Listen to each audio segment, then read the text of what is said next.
Distracted driving. Driving while engaged in any activity that could divert a person's attention away from the primary task of driving.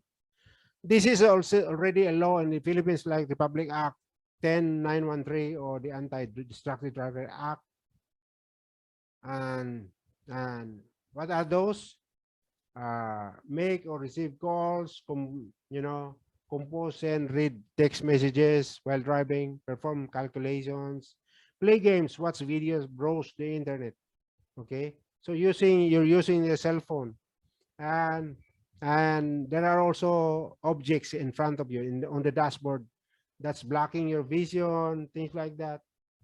So this is already a law. This is like 5,000, 10,000 and 15,000 penalties, or 20,000 penalties if you are violating this, because this is already a law, and they already have this is already implemented. So there are three types of distraction, like the cognitive. This is in the mind. You're not you're not focused. You're not you're thinking of other things in your mind while driving. You're not focused. This is cognitive. This is in terms of your mind, in terms of your brain. Okay, it's not, your brain is not working on your driving, but your brain is working on other, thinking of other things. The mind is thinking of your problems, thinking of your stress, thinking of your situation in the office. Like that is cognitive. Your mind is somewhere else, not in your driving. Okay, then the visual, you don't see much because there are obstruction in the dashboard, for example, or you lose your focus on the road because you take off your eyes off the road. You look at your cell phone because your cell phone is receiving some text, or you're receiving some calls. So you take off your eyes off the road, and that would be visual distraction. A manual distraction is your hands. Your hands, you have to be, your hands should be on the steering wheel, 2 o'clock, 10 o'clock, left hand 2 o'clock, right hand 10 o'clock. Okay, all the time. Only when you are shifting the gear, you remove your hand. If you're not shifting the gear because you're driving an automatic car, then your hands should be always on. Or maybe you're operating the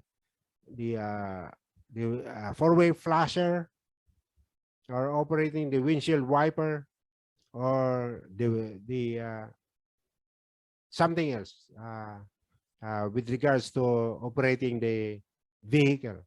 So that would be manual. So you should learn to keep your hands off doing some other things like cell phone or other things. Okay.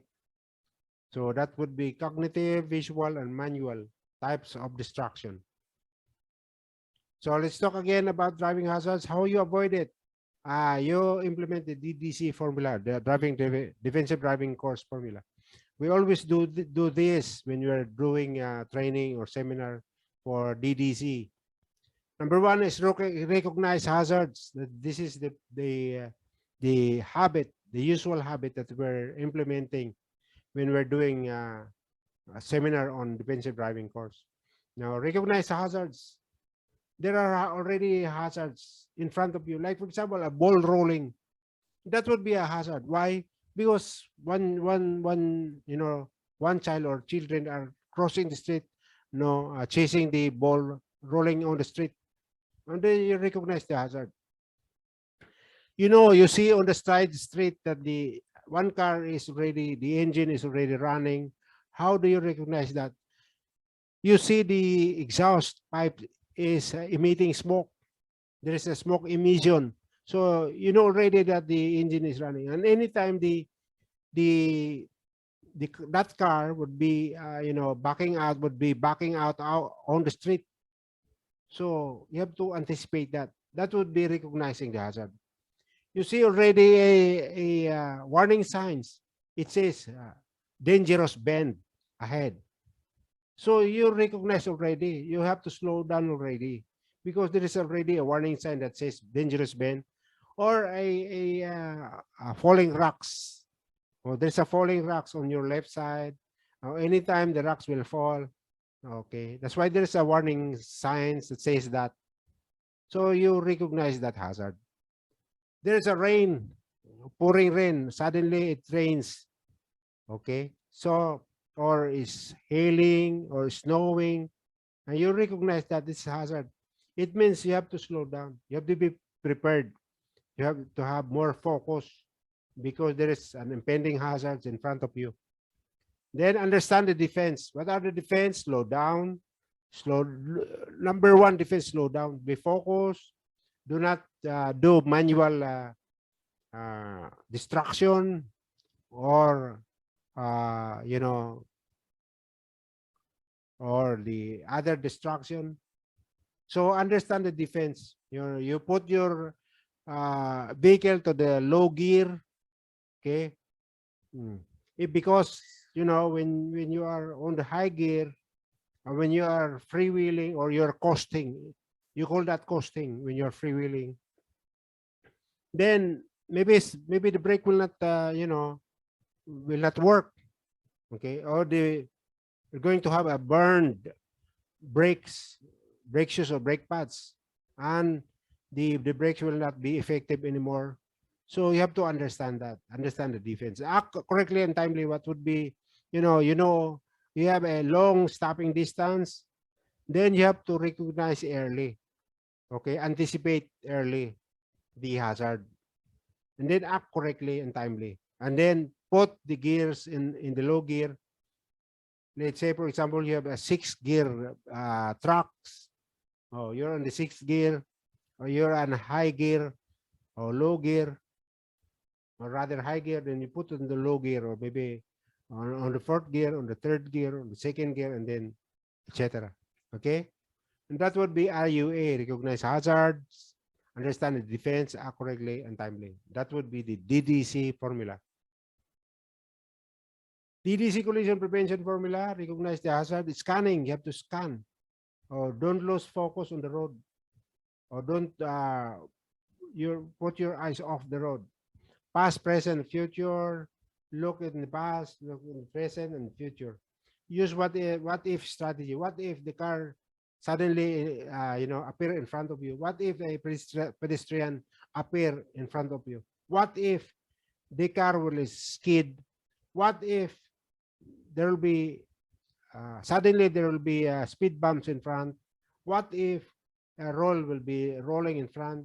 What if an animal crosses your path? So use the what if strategy. So what if that car does not stop? Well, what will I do? What would be your DDC formula? RUA: recognize the hazard, understand the defense, act accordingly, right? Understand the defense, know what to do to avoid the hazard, know the consequences of your choices, know the defense, and scanning. You have to scan all the time. When you are focused in front of you, there is what you call peripheral vision. When you are focused too much longitudinally, you don't actually see the one in the side. That's why you have to scan. Okay, because you don't know. No, suddenly children will cross the street, animals will cross the street. You don't know that if you're not scanning. Okay, slowing down is one of the technique. Safe following distance. Okay, we'll be talking more about that later. Then act correctly in time, so that you'll have a shorter stopping distance. Be alert, pay attention to driving. Concentrate on hazards. Okay, driver actions you witness. Okay, there are so many actions with other motorists that you have noticed. Okay, or you have witnessed, like eating, drinking meal while driving, reading. I've seen that many times. When I'm driving, especially when guys are doing an automatic, cruise, auto cruise, you know, when you are driving on a speedway, or the freeway or the expressway, on a street road, uh, no hazards at all, either side of the road or far ahead, there's no hazard. Okay, you're driving coast to coast, maybe 500 kilometers distance, 1,000 kilometers distance. So some portion of that you will use the auto cruise because you are in the urban rural areas, deserted areas, for example. So you put to auto cruise, okay? Then and then putting the auto cruise, then you are reading the cell phone, reading newspaper, reading magazine, and I've seen that many times. That is happening. That is true. And speeding, of course, tailgating on cell phone, stopping, passing right, okay. Passing right is not allowed. Maybe, but on a multiple road lanes, maybe you can do that. But most of the time, you're not allowed to pass on the right. You have to pass on the left. So passing techniques, fail to yield.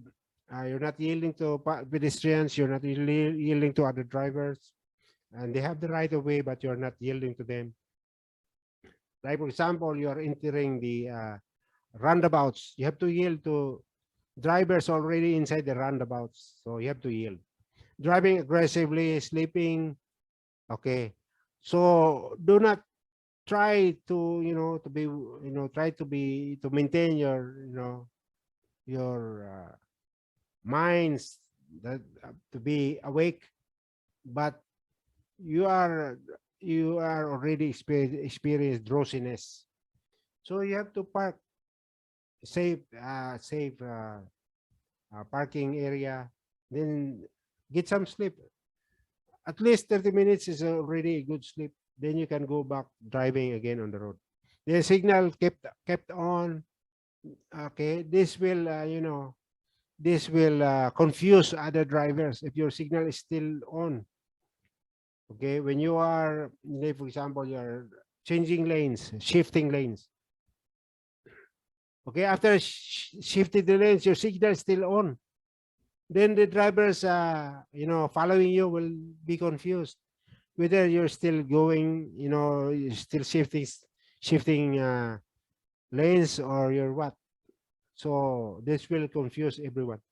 Did not use signal. You just shift lane or do a right turn without using your signal. Poor vehicle condition, too fast for condition.